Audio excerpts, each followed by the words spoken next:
This is a taxonomy. In 2025, in the age of AI, everybody is talking about taxonomies. The legal technology world has been flooded with fancy new lingo and brand new buzzwords. Sally, nos legal, folio, soli, all of these things are so interesting, but what's the point in them? In this video, I'm going to break down what a taxonomy actually is and why you should care about them in the legal tech world. Let's start with the basic premise that lawyers love nothing more than to produce documents. And it's not just documents, it's all of the data that fits around documents as well. So things like time narratives, client relationships, all this stuff is pretty fundamental for lawyers to track to do their work properly.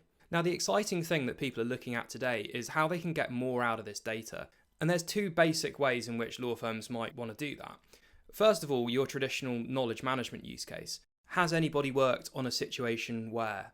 Has anybody got a template I can use? Has anybody got an example of a clause where, when you're a lawyer working in a team, there are always going to be situations where you need to ask your colleagues for help. But one of the key principles for knowledge management should be to try and have this stuff ready at your fingertips for you to use whenever you want. This is where a knowledge management system comes in, and this is where taxonomies can help. Remember the last time you bought something off Amazon? Let's say a TV. You probably typed TV into the search bar. You used a filter on the left to refine it by some brand. And then you said, okay, I want this particular type of technology to be in my TV. You had all of these concepts neatly categorized in the left where you could just filter your results very easily. Unfortunately for law firms, their data doesn't tend to be as well organized as the likes of Amazon. Law firms are having to tidy up their data. They're having to identify the data that's the most important, and they're having to think about how they're going to label that data to drive an experience similar to buying a TV on Amazon. Many law firms choose to try and use folders to do this. When you're putting a document in a folder, you're really just putting documents in a place rather than labeling them properly. And what that means in practice is that people find themselves in this endless maze of navigating folder structures, and they can't find anything unless they know the folder structure really well in advance. This is why I always recommend using metadata to classify and label things. This is what Amazon is doing to get that TV experience we were looking at earlier. It's looking at all of the concepts that people might be interested in, and it's applying values to the documents based on those concepts. Rather than relying on people having to click so many times through so many random folders, people can just navigate based on the concepts they're interested in and find things super quickly. So how does all of this relate to taxonomies? Well, when you're thinking about how you're going to apply metadata to documents, there's two things you're going to think about. First, what are the key concepts that we want to track? And secondly, how are we going to track those concepts? What I mean by that second thing is, are we going to use a drop-down list? Are we going to use a yes or no value? Are we going to use a text field? The answer really depends on the concept you're tracking. So if you're tracking something like drafting notes on something, you're probably going to want to use a text field. If you're tracking someone's practice area, you might want to use a drop-down list. And sometimes the concept you're tracking might actually demand a more hierarchical way of displaying the information. For example, this might be the case with practice area. You want to track practice area, but you also want to relate the document to a sub-practice area. That is what we call a taxonomy field. When you're planning how to label your data, you have to go through each of these drop-down and taxonomy fields and work out what the values are that people can pick from when they're classifying a document. And in the case of a taxonomy field, you have to go and understand the hierarchical relationship between these values as well. Coming up with a list of values to track in all of the concepts you're going to choose sounds like a lot of work. And luckily, that's where all of these buzzwords we talked about at the beginning, like Sally, Soli, Folio, and Nos Legal come in. What these things are basically starting points that you can use. You can even adopt them wholesale without making any amendments at all. You can download them directly from the website and you can use them right away to start categorizing your content. It makes life so much easier when you've got something to work from rather than building all this from scratch. One note of caution though, quite often there are differences between organizations and you can't accommodate those differences by adopting one of these standards. So while they work really well for things like currency, industry sector, and things that are common between firms, they tend to work less well for things like practice area, which represents how an individual organization is structured.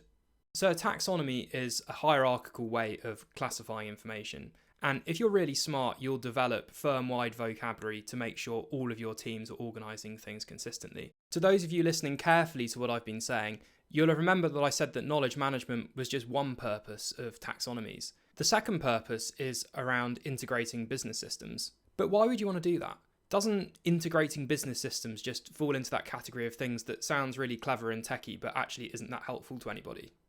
Well, not really. Let's take a simple example of an attorney pitching for new work and they need to come up with a fee estimate. They've got details of prior deals they've done in one system. They've got financial information in another system. They've got details about attorneys and lawyers in another system, and their documents are in another system altogether. They need all of that information to be able to put their best foot forward for this work and to come up with a decent fee estimate. A lawyer with lots of time on their hands could just click into each system individually and download the information and correlate it together, probably using a bunch of clunky Microsoft Word tables. But what if instead they were able to do like a search over all of these systems at the same time and get records of data that combines all of the information from all of these places? This is a really tough project to pull off, and one of the things that gets in your way is the way that the data is labelled in each system. Let's take just one of those difficulties. Each of these systems is going to be labelling its data in different ways. You're going to run into difficulties if the values in each system differ. For example, if the deal database has a different set of values for practice area from the financial database, you are going to run into difficulties when you're trying to combine information from those systems. So how do taxonomies help here? Well, it's the same thing we've been talking about before, really, just in a different context.